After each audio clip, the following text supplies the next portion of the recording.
welcome everybody. This is Darren Fisher. I'm joined by Corey Halliday. This is the trading room for October 24th through the 28th.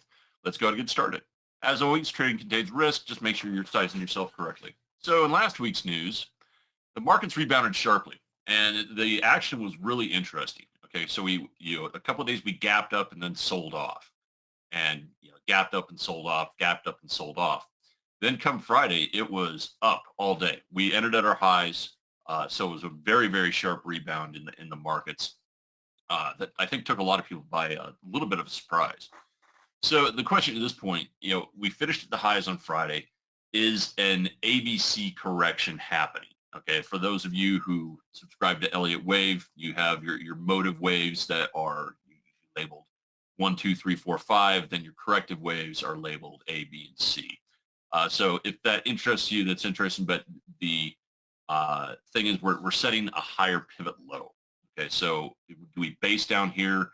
Do we get a rebound? I mean, these types of markets, you have to expect very sharp rebounds. Last week, we were pretty much at peak pessimism. So we'll see where we go from there.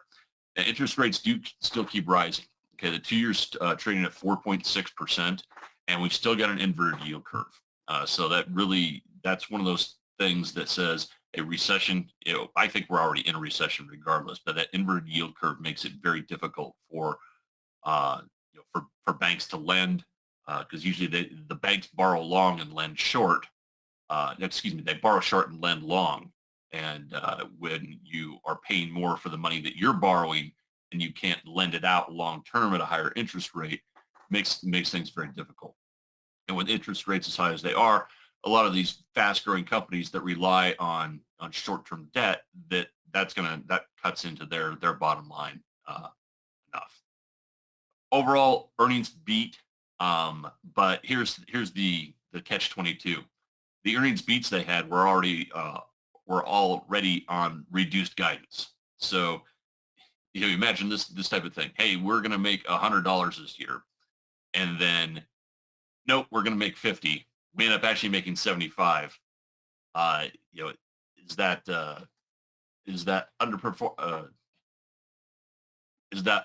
under promising and over delivering, or is that just kind of cheating the game?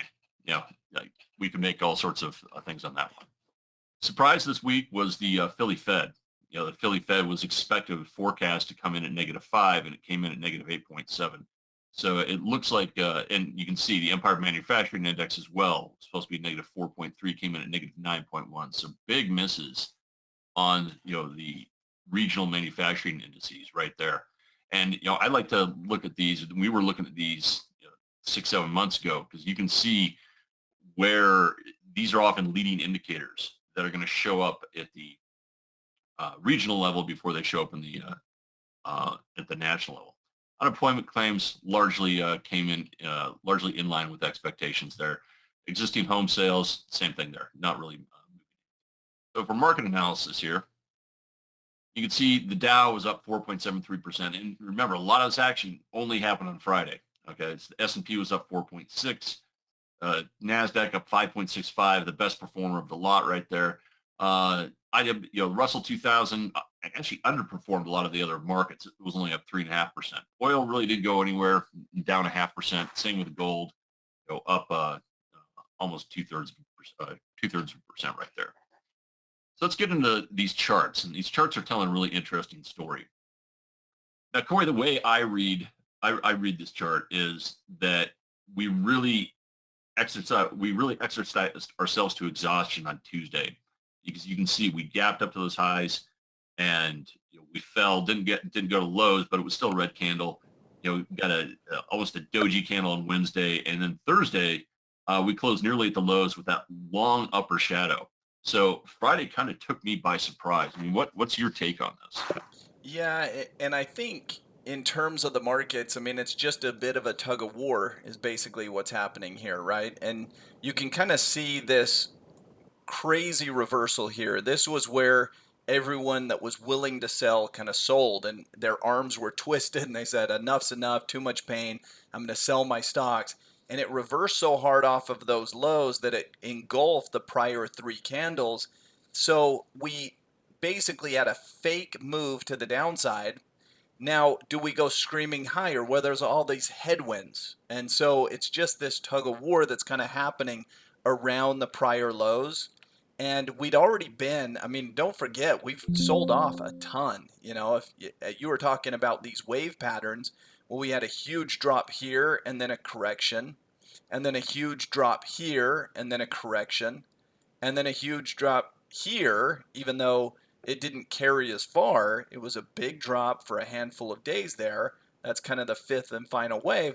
We shot up out of that. This pullback, kind of creates that little ABC. Now, this is just on a shorter term basis, but it kind of speaks to, well, we're in a little corrective phase that basically this just got too exhausted to the downside. It doesn't mean we're done going down, but you'd have to look at this and say, well, where do I want to be aggressive?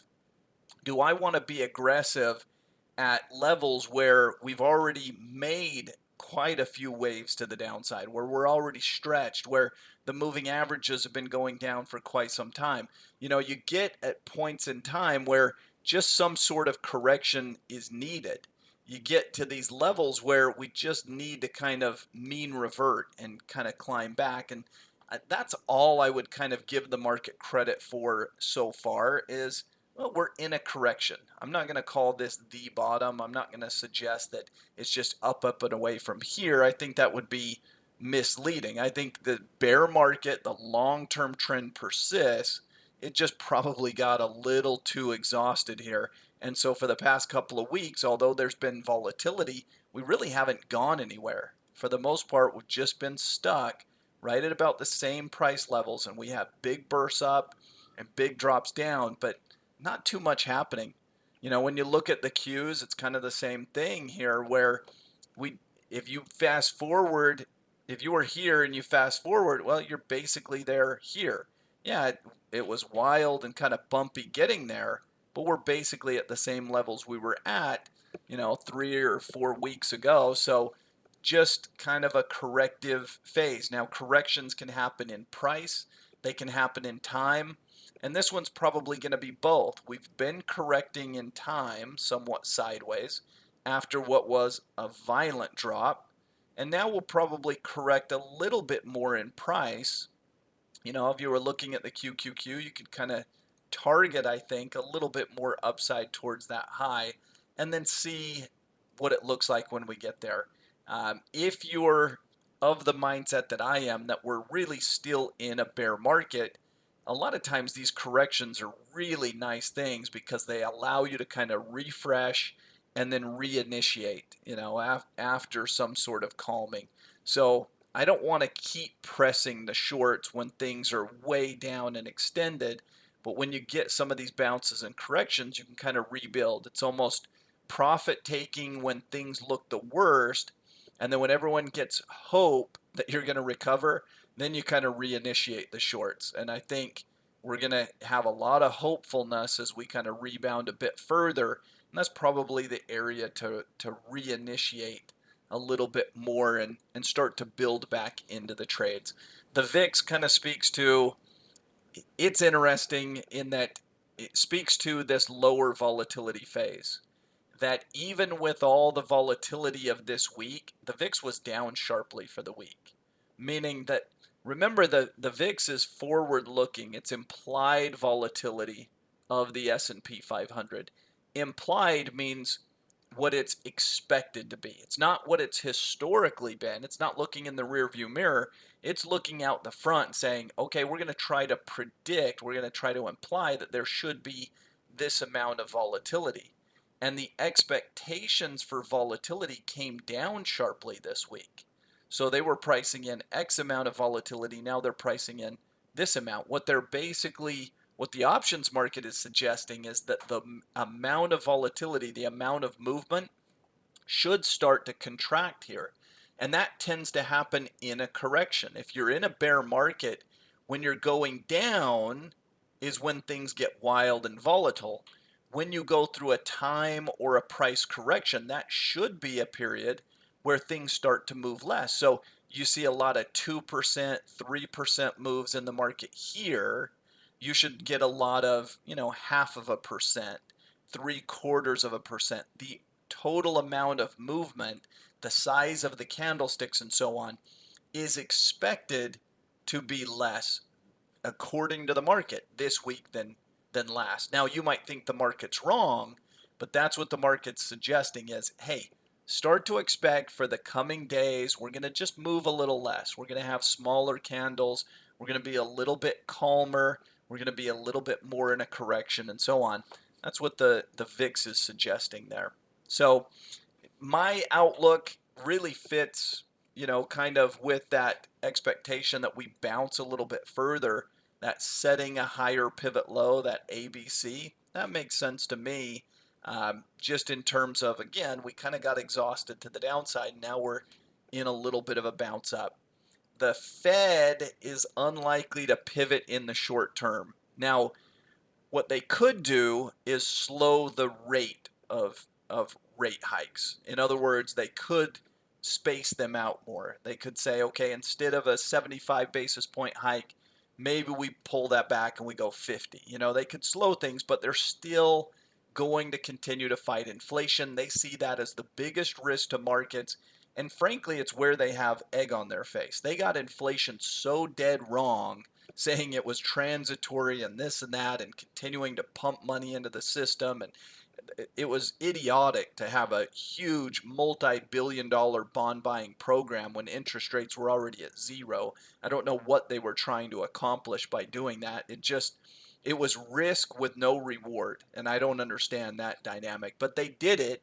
They kept pumping money into the system. Well, inflation has turned so violently and so much more than they expected that they can't get it wrong the second time. They'd rather be wrong about something else. So they're just hell bent on getting inflation down.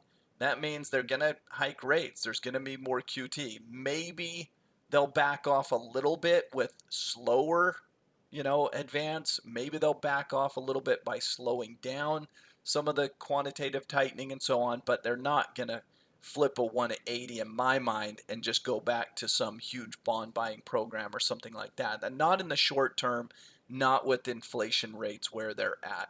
And then last thing is large cap tech earnings. That's the big story this coming week.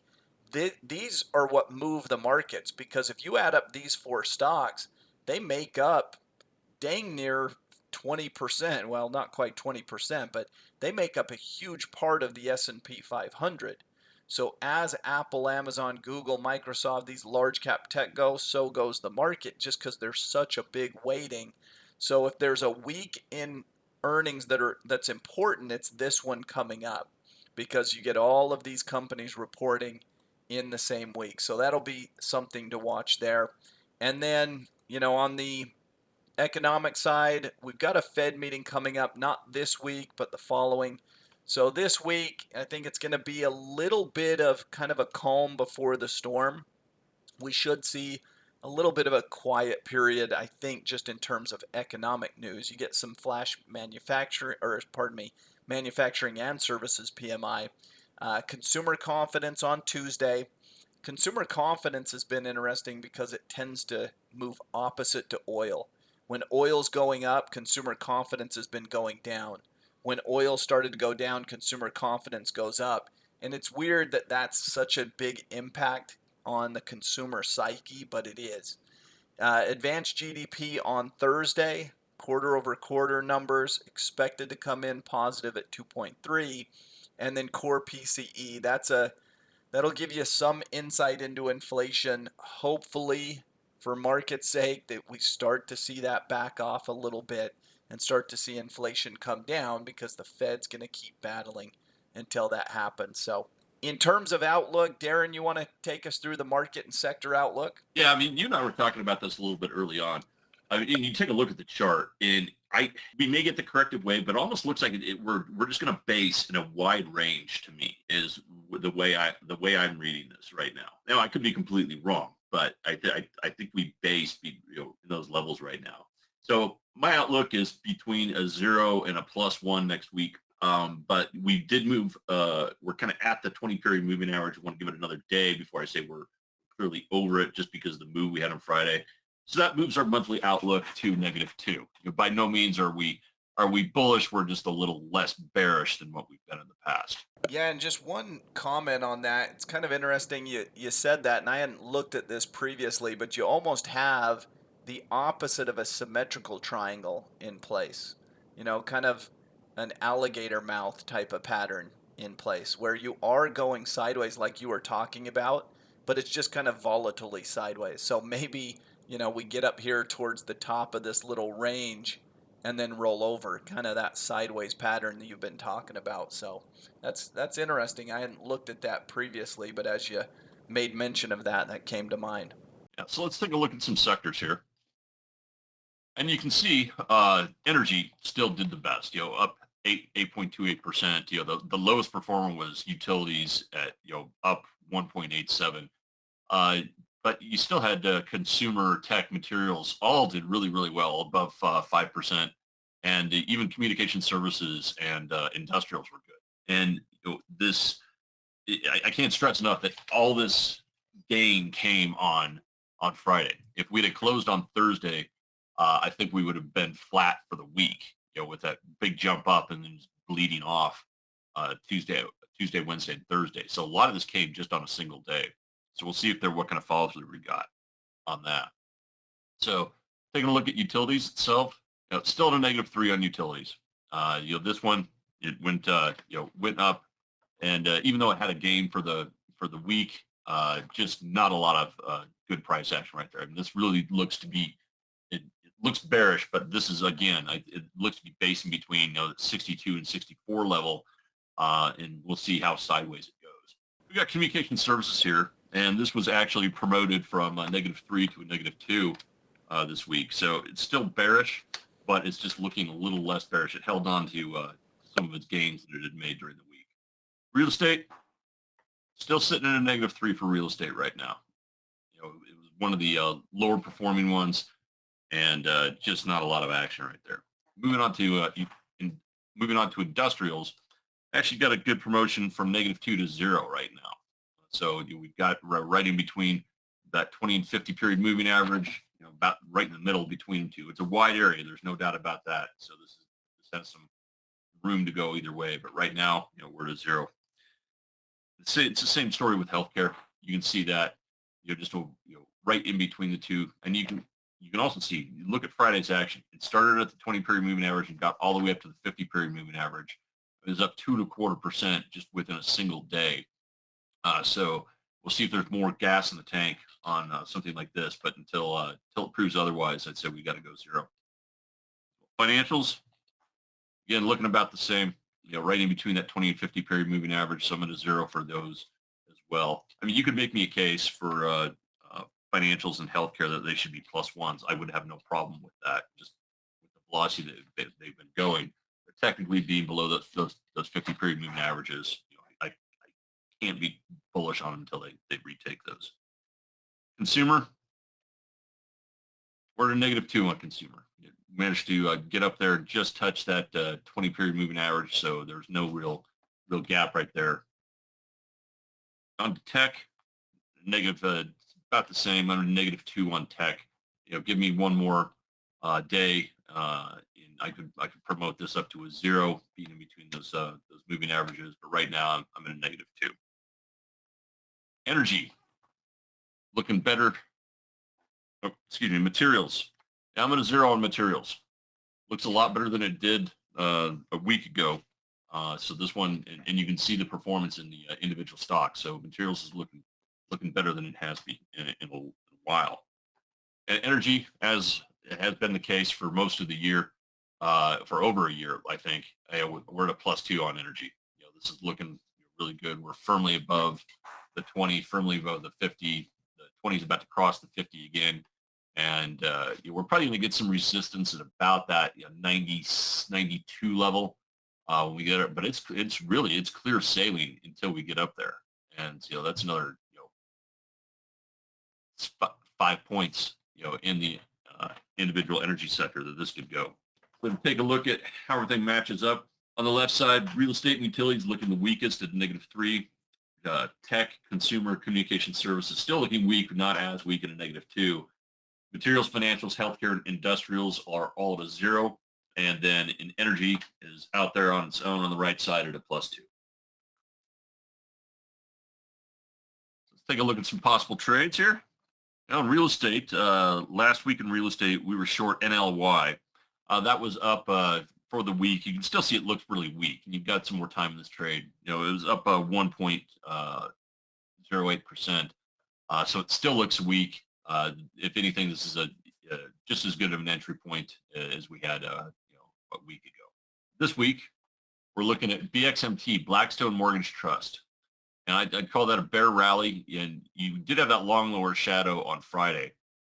But you couldn't get anything green for the rest of the day. So this one's, even though everybody had a really good day on Friday, this one is one of the weaker ones. Now, for these trades, I'm not expecting a whole lot either way on either side, either bullish or bearish.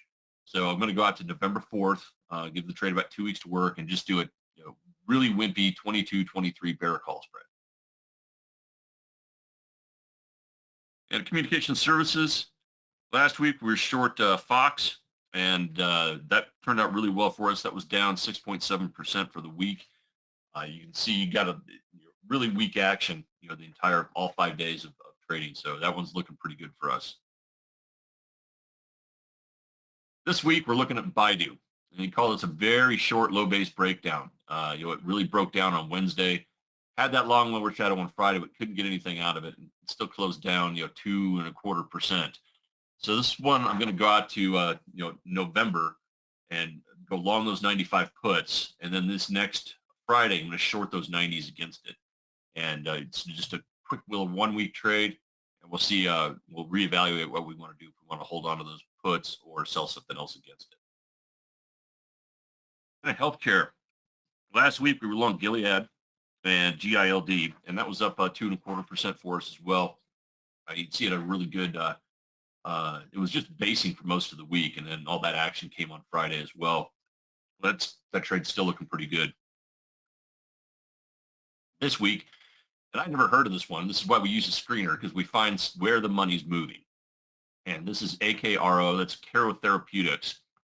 You could see, this a month ago was a $10, $12 stock, and now we're up in the $40 range. Probably news, I really don't mind. It based for a little bit, then made another leg up and based for a little bit more. And you can see Tuesday it made that breakout, had a really good day on Friday as well.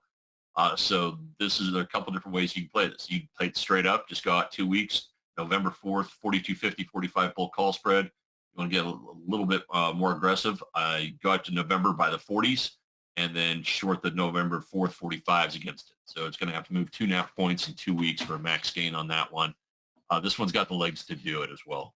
So either way you want to play that. On industrials, last week we were short CSX. And CSX was only, it was really weak. It really underperformed. It was only up 0.8% for the entire week. So this has a little bit more time on it. CSX is still looking weak. I think it's just another good entry point at this point. This week we're looking at Avis budget group, and the symbol for that is CAR. We're going to go sideways on this one, and there's a couple different ways you play it. Do a 1 week trade. Do the 180, 190, 200 call butterfly. You want to give it a little more time and a little wider profit area. Go out 2 weeks to November 4th, the 170, 190, and 210. So it's just two different areas that can go depending on how long you want to play it and what you think, where you think the profit area is going to be. Financials. Last week we were short JP Morgan, and this is one that you can see if you got into it on going for the short, but it gapped up on Monday. Probably not a good time to get in. But if you did get in, I mean, you're pretty much, that's why we size things for max loss. This was up 9% for the 9.9% for the week. If it didn't trigger for you, just pat yourself on the back and move on from that trade. This week, we're looking at Travelers Company. And we're going to call this, I mean, it's very hard. This thing has gone up really, really far, but you can see there was some previous resistance, set back in August. And this week we broke through it. Specifically, we broke through it on Friday. So this could run a little bit more. I mean, we've got some other resistance about the 180 level. So it depends on how you want to play it. You just go out to the monthly Novembers, straight up 175, 180 bull call spread, or, and I can't believe we're saying it, go out to December, go long those 170s, and then short the November 4th 180. So give it a 2-week trade on a diagonal, and again reevaluate which way you want to go. A couple of different ways to play that one. Corey, why don't you take us through some? All right, consumer stock. So consumer, last week we had a trade on GIS. The expectation was bullish. The outlook or the outcome was actually basically flat, down 0.9%. So a little bit of an underperformer. I think this is a case where it's kind of still above the uptrend line, so you can still kind of be optimistic that maybe we're going to get that break higher, and maybe this is just a consolidation, but ultimately did underperform. CarMax. So CarMax is, you can see, very bearish, low base breakdown. And CarMax, the trade ideas here would be bear call spread 55.50, just continued downside, or even a diagonal put spread where you go out to December, buy a longer dated put, sell a shorter dated put. I wouldn't mind that. I could see this kind of consolidating here for a period of time. So maybe a little less directional and more kind of sideways to bearish. I kind of have that outlook that maybe the market bounces a little further, and something like this could certainly bounce for a day or two. So I kind of lean towards that diagonal put spread, but definitely, I mean, a broken chart. You can see the deterioration in that name. Next, we have technology, and as you look at technology, last week we were expecting AMD to go down. It was up a bit, but really, I mean, that's a sideways pattern if I've ever seen one. So even with Friday's advance, this thing didn't really have much upside there. It's pretty lackluster performance and still very nice looking bearish pattern. So if you're not in it, certainly look at AMD again. A new idea, Solar Edge. This one we were thinking more sideways, kind of low base pattern. You could play it kind of sideways as a butterfly. You could do a neutral type of bear call spread if you can get around a $5 credit is what we were looking for. Either of those, kind of looking for the stock to not really go down a lot, but just kind of stay within this range. And it might get sticky right here to this $200 price point. Think about how the stock market, when it broke through its previous low, it's consolidated a few weeks. This one, kind of similar. It broke that prior low, and now it's just this tug of war. So I think that's a good candidate for kind of a sideways, sort of a tug of war type of trade, where it just doesn't make a lot of directional movement. Material sector, Newmont Mining we had last week, and this bounced about in line with the markets. This was up 4%. It's in this low base, completely sideways pattern. We've been basing sideways for really 2 months. Now it's hard to know when that's finally going to break and if it's going to break at all. I have to say that the longer it bases here, the bigger the move. It's kind of like this coiled spring that could just burst. It's possible that this thing's going to break to the upside as we clear these moving averages and so on. If we turn back and go test those lows one more time at about 40, I would suspect the floodgates will open up. So right here, I kind of feel like it's in no man's land, but on a breakout, I would anticipate some good follow through one way or the other. New trade idea, again, a low base, kind of a choppy sideways pattern in AVTR. You could play this as a bear call spread directionally, targeting a move down to 18, or do a diagonal put spread.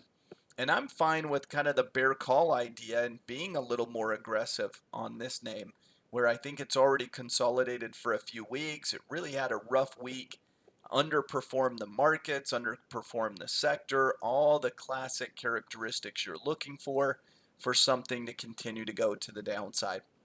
Last but not least, energy has been just a gift. And Chevron, we had looked at this as more of a sideways trade because it had been in the range. Well, it broke out this week, and it broke out above 165, and that was clearly the resistance zone. So it stopped consolidating, and broke out.